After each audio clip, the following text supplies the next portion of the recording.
नमस्कार, स्वागत है आप सभी का एसएससीएन न्यूज के इस बुलेटिन में। आइए सबसे पहले नजर डालते हैं आज की सुर्खियों पर। सरायकेला जिले की आदित्यपुर पुलिस ने अंतर जिला बाइक चोर गिरोह का किया पर्दाफाश। क्षेत्र में सक्रिय गिरोह के सरगना सहित 3 चोरों को किया गिरफ्तार। गिरफ्तार चोरों के पास से चोरी की 8 मोटरसाइकिलें की गई बरामद। आदित्यपुर थाना प्रभारी ने प्रेस कॉन्फ्रेंस कर मीडिया को दी जानकारी।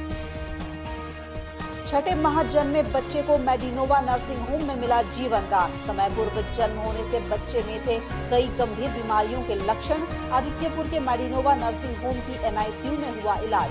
अस्पताल के शिशु रोग विशेषज्ञों की सतत निगरानी से बचा बच्चा। और face of north Mrs India विजेता निहारिका पहुंची जमशेदपुर। ग्लैमर गुड़गांव के कॉन्टेस्ट में बेस्ट स्माइल का खिताब भी जीता। जमशेदपुर में पली बढ़ी निहारिका ने साझा की जीत की खुशियां। प्रतियोगिता में मिली जीत को बताया आगे के लिए प्रेरणादायक। आइए बात करते हैं आदित्यपुर पुलिस द्वारा बाइक चोर गिरोह का पर्दाफाश किए जाने की। सरायकेला जिले की आदित्यपुर पुलिस ने सरगना सहित 3 बाइक चोरों को गिरफ्तार कर क्षेत्र में सक्रिय बाइक चोर गिरोह का पर्दाफाश करने में सफलता हासिल की है। पुलिस ने गिरफ्तार चोरों की निशानदेही पर चोरी की 8 बाइक भी बरामद की है। आदित्यपुर पुलिस काफी दिनों से इस क्षेत्र में सक्रिय वाहन चोरों के विरुद्ध अभियान चला रही है। पुलिस ने अभियान के तहत सरगना सहित 3 बाइक चोरों को गिरफ्तार कर गिरोह का पर्दाफाश करने में सफलता हासिल की है। आदित्यपुर थाना प्रभारी आलोक दुबे ने पत्रकारों को बताया कि विगत दिनों गम्हरिया लाल बिल्डिंग के पास से सरेआम बाइक चोरी करते हुए कारू मुंडा नामक चोर को गिरफ्तार किया गया था। उसकी निशानदेही पर पुलिस ने गिरोह में शामिल जेटा मुंडा और एतवा मुंडा को भी गिरफ्तार किया और उनकी निशानदेही पर चोरी की गई 8 मोटरसाइकिलें भी कुचाई थाना क्षेत्र से बरामद की। उन्होंने बताया कि यह अंतर जिला चोर गिरोह सरायकेला एवं इससे सटे जमशेदपुर में सक्रिय था। पिछले कुछ दिनों से लाल बिल्डिंग के पास मोटरसाइकिल चोरी की घटनाएं बढ़ गई थी। उसी मद्देनजर हम लोगों ने एक टीम बनाकर वहां पर एक पुलिस टीम को रखे हुए थे। वहीं पर एक संदिग्ध लड़का को पकड़ा गया और उससे पूछताछ किया गया, जो मोटरसाइकिल चोरी करने का प्रयास किया था। उसी के निशानदेही पर अन्य 3 लड़का को पकड़ा गया, जो दलभंगा के सीआरडी ग्राम के नावाडी टोला के रहने वाले हैं। और वहीं से चोरी की कुल 8 मोटरसाइकिल जब्त किया गया। नहीं, चोरी पर हम लोग लगाम लगाने का प्रयास कर रहे हैं। जो भी घटनाएं घट रही हैं उसको डिटेक्ट करने का प्रयास कर रहे हैं और यही हमारा प्रयास रहेगा कि अपराध मुक्त समाज बने।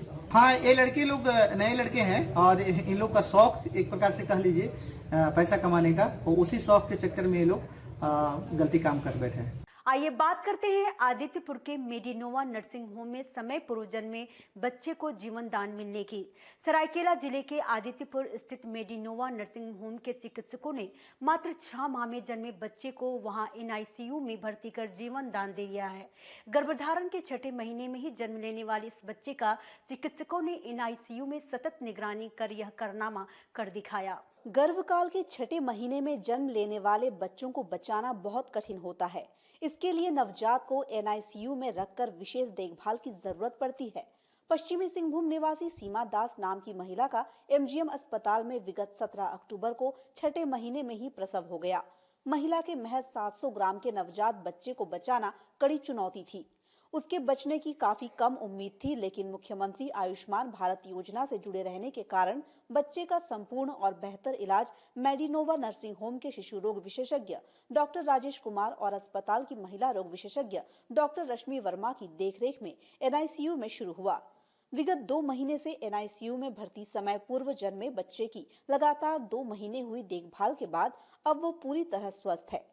अस्पताल के चिकित्सक डॉक्टर राजेश कुमार ने बताया कि बच्चा जब नर्सिंग होम लाया गया उसमें सांस फूलने, anaemia, jaundice, kidney fail, sugar की कमी जैसी गंभीर स्थितियों के लक्षण थे, जिसका मेडिनोवा नर्सिंग होम की नर्सरी में समय से इलाज प्रारंभ हो जाने से बच्चे को नया जीवन मिल पाया। अस्पताल प्रबंधन की डॉक्टर रश्मि वर्मा ने बताया कि वे अब तक ऐसे करीब 1500 बच्चों को जीवन दान दे चुकी है। उनके यहाँ 22 बेड का एनआईसीयू है, जिसमें warmer, phototherapy, syringe pump, section oxygen line, high flow non invasive ventilator आदि की सुविधाएं मौजूद है। ये बच्चा एमजीएम में 700 ग्राम का जन्म लेने के बाद जो है हम लोग के पास जिस समय पहुंचा था उस समय कोई एक्टिविटी इसका नहीं था और रेस्पिरेटरी या कहिए कि सांस लेने का इसको मतलब अपने तरफ से सांस बहुत ही पुअर कंडीशन में ले रहा था।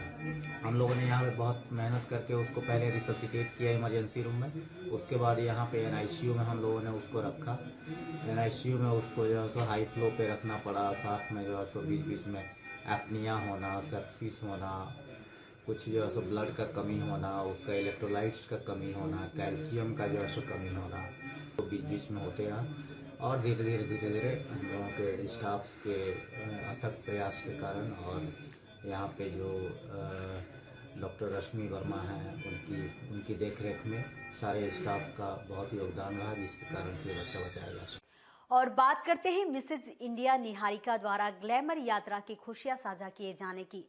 Face of the north Mrs India pride of nation का खिताब जीतकर लौटी जमशेदपुर में पली बड़ी प्रियदर्शिनी निहारिका ने यहां शुक्रवार को पत्रकारों से अपनी ग्लैमर यात्रा का उत्साह एवं उसकी उपलब्धियां साझा की।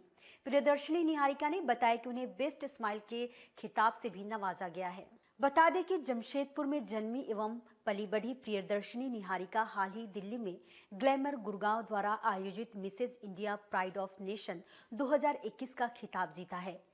इसके साथ ही उन्हें ग्रैंड फिनाले में बेस्ट स्माइल के खिताब से भी नवाजा गया।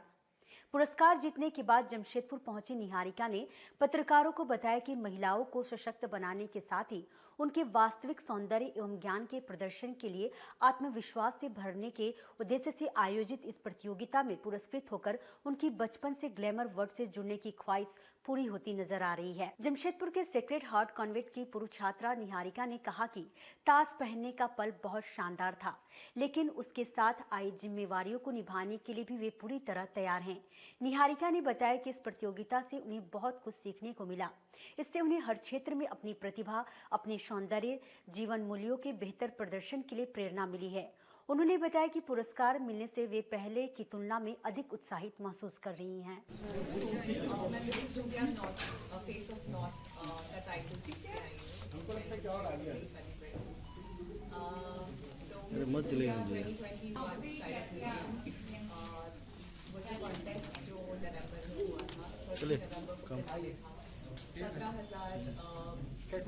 नहीं कर सकते, हम लोग कुछ नहीं कर सकते।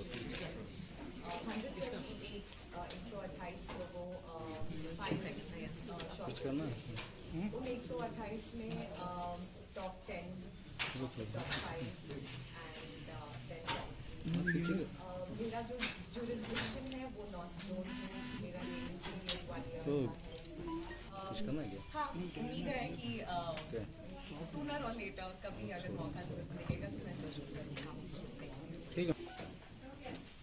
आइए बात करते हैं टैगोर सोसाइटी द्वारा आयोजित आर्ट वर्कशॉप की हुई शुरुआत की। जमशेदपुर के टैगोर सोसाइटी प्रांगण में शुक्रवार को 3 दिवसीय आर्ट वर्कशॉप का शुभारंभ हुआ। इसमें शहर के 35 बेहतरीन कलाकार अपनी कला के प्रदर्शन के साथ ही स्कूली विद्यार्थियों को पेंटिंग, क्ले आर्ट सहित विभिन्न कलाओं की तकनीकी जानकारी भी मुहैया कराएंगे। जमशेदपुर स्थित टैगोर सोसाइटी विगत करीब 14 वर्षों से हर साल आर्ट वर्कशॉप का आयोजन करते आ रही है। इसमें शहर एवं बाहर के भी नामी गिरामी कलाकार अपनी कला के प्रदर्शन के साथ ही कला में रुचि रखने वाले विद्यार्थियों को अपनी कला की बारीकियां भी सिखाते हैं। इस वर्ष इस वर्कशॉप में शहर के 35 प्रमुख कलाकार हिस्सा ले रहे हैं, जिनमें पेंटिंग, क्ले आर्ट आदि सहित विभिन्न कला माध्यमों के कलाकार शामिल हैं। शुक्रवार को पहले दिन कलाकारों ने अपनी कलाकृतियां बनानी शुरू की, जबकि इस दौरान उनमें रुचि रखने वाले नवोदित कलाकार भी उनसे उनकी कलाकारी की तकनीकी बारीकियों की तालीम लेते दिखाई दिए। टैगोर सोसाइटी के सचिव आशीष चौधरी ने बताया कि यह टैगोर सोसाइटी की ओर से लगातार 14वां आर्ट वर्कशॉप है, जिसमें नगर के कुल 35 कलाकार शामिल हो रहे हैं। इसमें ये अपनी कलाकृतियां तैयार करेंगे, जिस दौरान टैगोर सोसाइटी के स्टूडेंट्स उनसे कला की बारीकियां भी सीखेंगे। श्री चौधरी ने बताया कि कलाकारों द्वारा तैयार कलाकृतियां टैगोर सोसाइटी द्वारा आयोजित रविंद्र संगीत सम्मेलन के दौरान प्रदर्शित भी की जाएगी। देखिए, ये आर्ट कैंप 14 ईयर्स हो गया।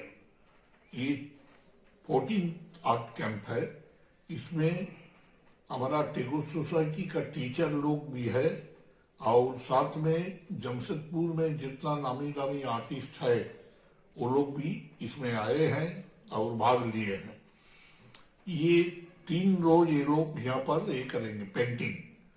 और इन लोगों का ये पेंटिंग का एक तो एग्जीबिशन होगा जब हम लोगों को रविंद्र संगीत का ये होगा कॉन्फ्रेंस। रविंद्र संगीत कॉन्फ्रेंस का टाइम में यही जितना ये लोग ड्रॉ करेगा ये सबका ये होगा एग्जीबिशन।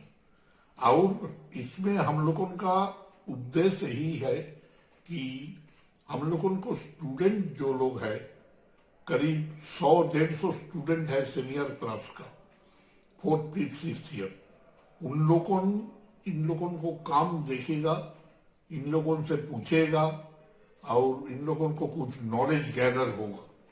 इसीलिए हम लोग ये कैंप करते हैं। आइए बात करते हैं कपाली क्षेत्र में हुई छिनतई के आरोपी की हुई गिरफ्तारी की। कपाली ओपी पुलिस ने विगत दिनों हुई मारपीट एवं मोबाइल छिनतई के आरोपी सलामत अंसारी को गिरफ्तार कर जेल भेज दिया है। पुलिस ने गिरफ्तार सलामत अंसारी के पास से छिनतई वाला मोबाइल फोन भी बरामद कर लिया है। बता दें कि विगत दिनों कपाली ओपी क्षेत्र में घटी वारदात में एक व्यक्ति से मारपीट कर उसका मोबाइल फोन छीन लिया गया था। मारपीट व छिनतई के उक्त मामले का आरोपी सलामत अंसारी काफी दिनों से फरार चल रहा था। कपाली ओपी पुलिस ने आरोपी सलामत अंसारी को गिरफ्तार कर लिया है। गुप्त सूचना के आधार पर हुई गिरफ्तारी के बाद पुलिस ने उसकी निशानदेही पर छीना गया मोबाइल फोन भी बरामद कर लिया है। कपाली ओपी के एएसआई मोहम्मद जुल्फिकार अली ने इसकी जानकारी दी। मारपीट का यहाँ दर्ज कराया गया था, जिसमें मोबाइल पैसा वगैरह छिनतई का भी उसमें आरोप लगा था। जो बाद में बरामदगी में एक लड़का के पास से बरामद हुआ है, उसी सिलसिले में उसको जेल भेजा गया। नहीं, पहले का कोई हमारे यहाँ आपराधिक इतिहास नहीं है। और बात करते हैं नरवा के कदमा ग्राम सभा के अधिकारियों द्वारा डीसी को ज्ञापन सौंपे जाने की।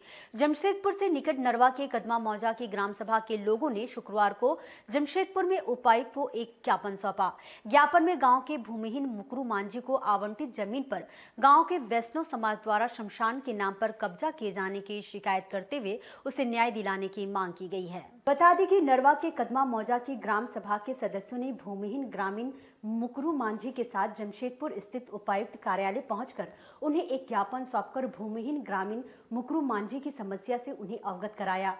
ग्रामीणों के अनुसार भूमिहीन मुकरू मांझी को वर्ष 1971 में सरकार की ओर से कृषि परवाना के जरिए कुल 3 एकड़ 67 डिसमिल जमीन कृषि के लिए आवंटित की गई।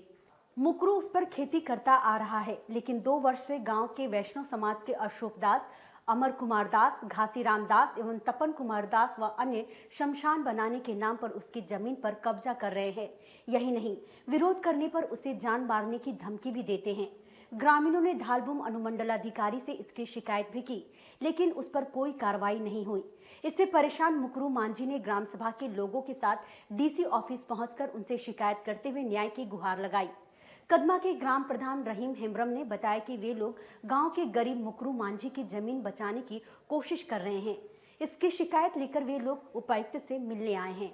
1971 में जो बंदोबस्ती दिया गया है सरकार के ओर से, उस जमीन को वैष्णव समाज के लोगों ने जबरदस्ती शमशान घाट बनाने के लिए कब्जा कर रहे हैं। उसको बचाव के लिए हम लोग उपायुक्त को ये ज्ञापन देंगे। इसके पहले हम लोग 8/7 को LRDC को दिए थे, उपायुक्त को हम लोग नहीं दिए थे, तो उसका भी कोई कार्रवाई नहीं हुआ है। अभी हम बंदोबस्ती दिया गया है हमारा मुकरू मांझी के नाम से। एक बुजुर्ग आदमी है, वो आज जा नहीं सकता है यहाँ पर। उसके ये में हम लोग ग्राम सभा रखे। ग्राम सभा रखने के बाद सारे लोगों ने हम लोग विचार विमर्श किए कि इसका ज़मीन को हम लोग कैसे बचाएंगे। शमशान घाट वैष्णव समाज का लोग है, जबरन वहाँ पर मुर्दा दफनाया जा रहा है। तो हम लोग इन सब से मना भी किए, तो मान नहीं रहा। और कब किसका लाश होते हैं उसका पीछे तो हम लोग घूमते नहीं हैं। और जब कभी होता है शाम को, रात को दफनाया दिया जा रहा है। आइए बात करते हैं Adityapur new colony high school के वार्षिक उत्सव की। दिल्ली की तरह झारखंड के सरकारी स्कूलों का भी कायाकल्प होगा। राज्य के सरकारी स्कूलों के बच्चों में असीम प्रतिभा है। इनका परफॉर्मेंस देख लगता है कि इन्हें भी बेहतर सुविधाएं और माहौल मिलना चाहिए। सरायकेला के डीडीसी प्रवीण कुमार गागराई ने न्यू कॉलोनी उत्क्रमित उच्च विद्यालय के वार्षिक उत्सव में उक्त बात कही।